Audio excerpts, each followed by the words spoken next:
Okay, we're gonna get started. First of all, my name is Detective Richard Encinas.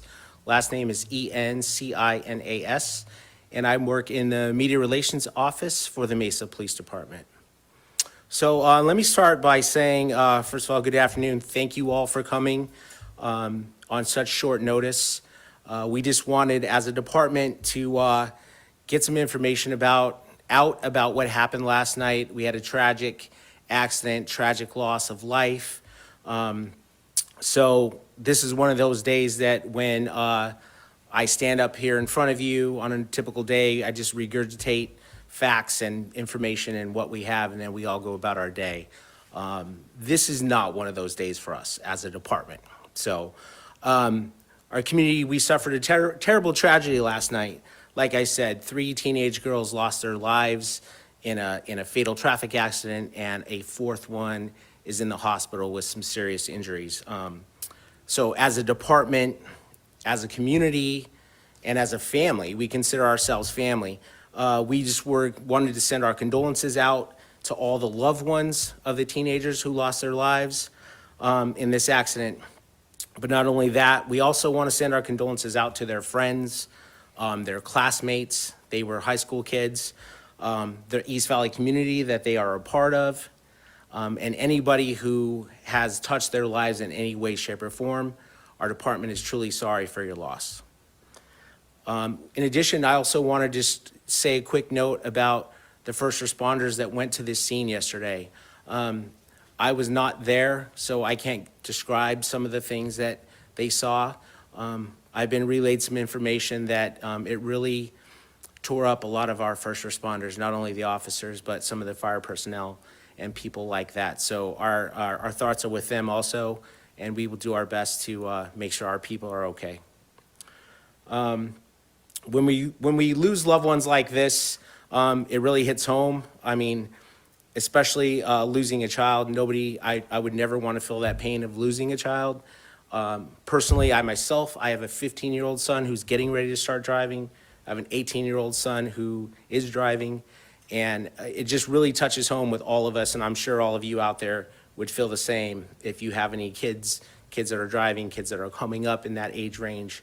So, we really take this personally, and we're trying to do our best to bring a conclusion to this for the family so they have some closure. So with that, I will give you a few details about what happened yesterday. You guys already have the news release, so most of the details are on there. But in case you don't, last night around 9 o'clock, we had a vehicle that was traveling eastbound on Guadalupe Road in between Chrisman and Signal Butte. For some reason, as the driver switched lanes from the one lane into the curb lane, the vehicle lost control, hit the curb, went up over the curb, struck a landscaping boulder, and then that caused the vehicle to flip over. As the vehicle flipped over, it spun around and impacted a light pole. So that's kind of what we have right now. When officers and other fire personnel arrived, there looked like there was 4 people that were trapped in the vehicle. Unfortunately, two of the teenagers were pronounced deceased at the scene. The other 2 were both taken to the hospital, and one of them did survive. She has some injuries, I believe a broken arm and some other things like that.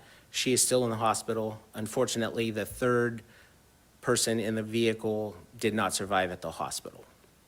So that is kind of what we have now. We don't really, obviously, it happened less than 24 hours ago. So Sergeant Walkington here from the traffic unit, Sergeant Gerbich, and some other folks in our traffic unit, our accident investigators, are working on this investigation now.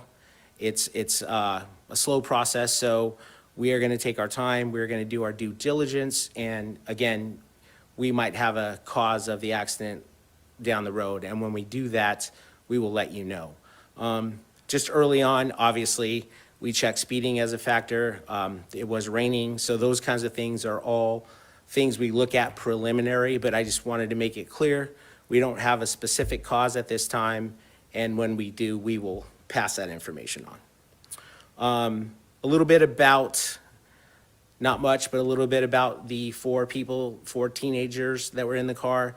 There was one 16-year-old, two 17-year-olds, and one 14-year-old. The 14-year-old is the one who survived the accident. As a department, we have decided to not release their names at this time. And we respect that you guys don't ask us that because we're just not going to do it right now. If the families or whoever decide that that's going to be okay, then we're going to leave that up to them at this point. And then the last thing we want to say before we take some questions is, what do we do now? We've had this tragic loss of life. You know, our community is hurting. What can we do about it? What can we do? Well, there's pretty simple things we can do, and I'm talking to the community directly, is, you know, as a parent, as a teacher, as a friend, a mentor, somebody, your clergy member, whoever, it only takes a couple of seconds to remind our kids about safe driving. There are many things that and if you don't know about that, just simple Google safe driving techniques, safe driving examples, safe driving. You'll get a ton of information. It takes 5 minutes to talk to your kids about speeding, distracted driving, especially with teenagers, right? Unsafe driving, things like that, not paying attention. So as a community, we can do that small thing and hopefully try to prevent something as tragic as what happened yesterday. Our department will make available any resources that anybody might need. So if you want to reach out to the Media Relations Office, we can make those resources available and make sure you get any information that you might need. With that being said, I'll take some questions if you have them. Who was what age was the driver? Was she driving her parents' car? Right now, we believe the driver was 16 years old, and I'm not sure if it was owned by the parents or not. Was it a two-door Mustang? Correct. Were they wearing seatbelts? Yeah. Yes, they were. All of them? Yes. Were any of them related to one another? Were they family members? No, I believe they were all friends. Do we know where they were going, where they were coming from? No, it is spring break right now, so I think they were on their way out with some other friends in a different vehicle. So obviously, we didn't get a chance. We didn't talk to any of them. You know, we're letting the investigation take its course, and then one of the people in the car is still in the hospital. So So they were traveling with another group? that's what we believe, yes, at this time. Did that other group stay there at the scene? Yes, sir. Yeah, they did. So they were following another car, to be clear, or another? No, they were not following another car. Just some information we had was they were in the car. They had some friends in another car they were all kind of driving at the same time. So one car behind another car. Tell me, as a father, what went through your mind when you heard about what had happened? Well, just sadness, honestly. As police officers, as first responders, we're trained to, kind of take that stuff and put it into a little box and do our job. And then when the job's over, then we kind of focus on, maybe what occurred. For me especially, since you asked, I have a 15-year-old son. He's going to be 16 in a month. We're doing these things every day. I'm taking him out to drive 3 times a week, teaching him about safety. I'm doing those things. And, it just hits home, obviously. I spoke with some of my partners today, and I was like, I'm not sure I'm going to let my son drive right away in another month. Just those kinds of things. When these things happen, these tragedies happen, it's just really, I hope it would refocus, not just me, but everyone in the community about just making sure our kids are safe, so. Any idea how fast they may have been going? It's a single I car don't. accident. Yeah, I do not. And again, those, like I said, our traffic unit is great. They will figure all of that out. And then when the report does come out, we'll make sure we let you guys know. Our main focus today, though, was just to really send our condolences out to the community and especially the families of the children that were lost. Placing blame, doing those things like that.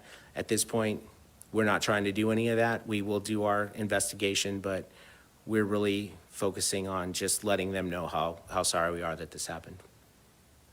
You just mentioned the spring break time that we're living right now, and also since I think state weekend is coming.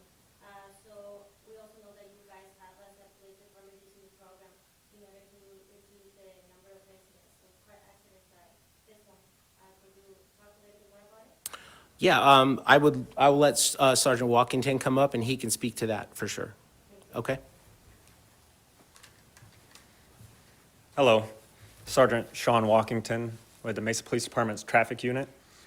First off, I just want to reiterate what Officer Encina said and express my condolences to the family members and the friends of those lost. It's such a tragedy, I can't imagine how those family members are feeling right now.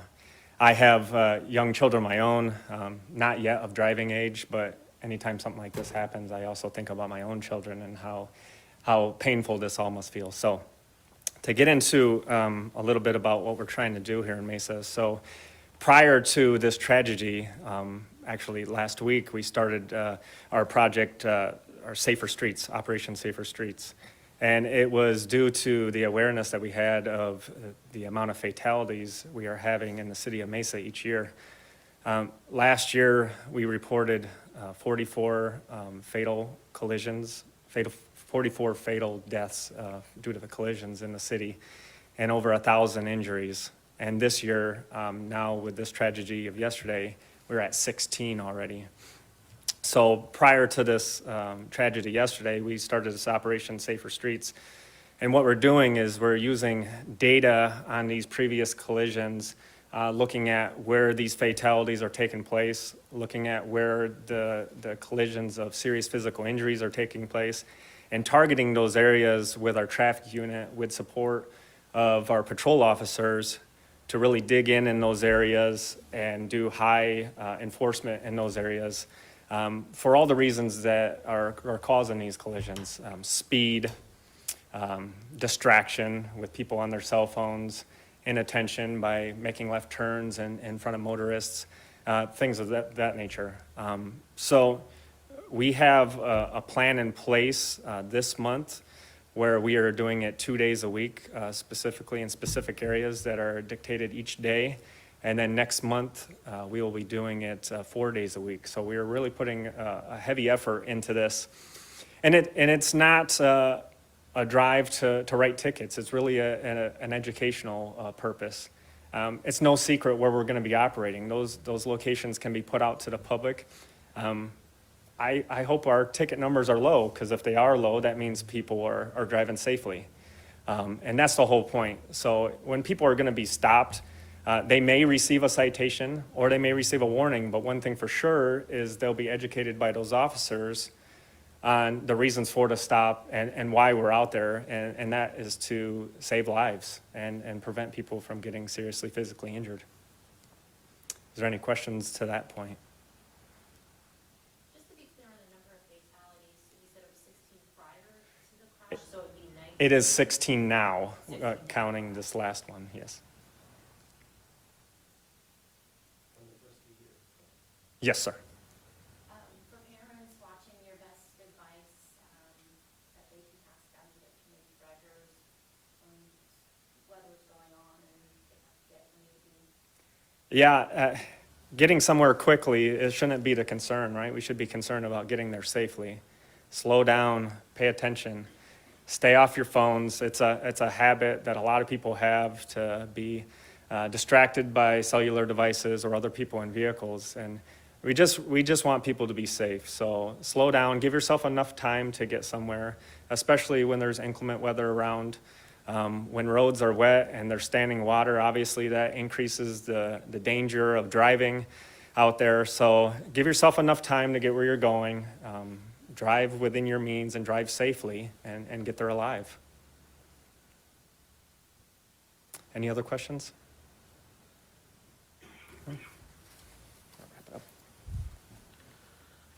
Okay, that's all we have today, so thank you all for coming.